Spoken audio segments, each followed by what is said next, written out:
Howdy, y'all. It's your favorite local fruitcake, Austin Chase, just coming back with another live poem reading.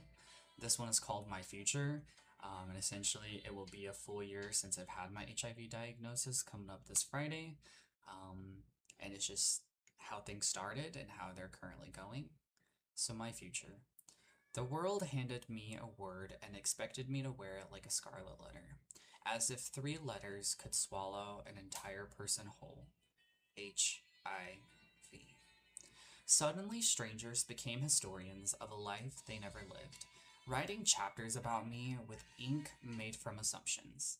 They saw a diagnosis and missed the poet, the friend, the gym rat who carries too much and complains too little, the man who still stops to admire tiger lilies as though they were painted just for him. I learned quickly that stigma is loud. It sounds like doors closing before you can knock, like questions disguised as concern, like silence where compassion should have lived. For a while, I mistook their fear for a reflection, started searching mirrors for the monster they promised was staring back. But mirrors can lie when they're polished with someone else's prejudice, because the truth is this: my blood is not my character.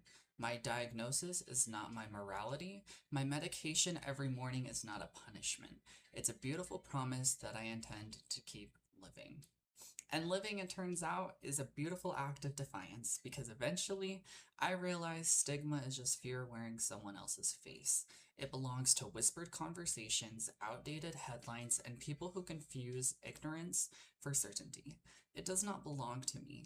I am still the person who laughs too hard at bad jokes, who loves deeply, who writes pieces of himself onto paper hoping someone else feels a little less alone. The only thing that changed was my understanding of how fragile compassion can be when it has never been tested. Some people will hold your diagnosis like evidence of a horrendous crime. Others will give you a hug that temporarily keeps you together. Learning the difference saved me months of trying to be sat at tables that were never set for me. So now, I leave the door open for those willing to learn, and I stop chasing those determined not to. Because I have carried this long enough to know, a virus can live in the body without ever touching the soul, and shame only survives if I agree to keep feeding it. I have more important things to grow: joy, hope, my future that refuses to make itself smaller for someone else's comfort. And I'm gonna keep on living. So I'm gonna let my haters continue to hate, and life gets better.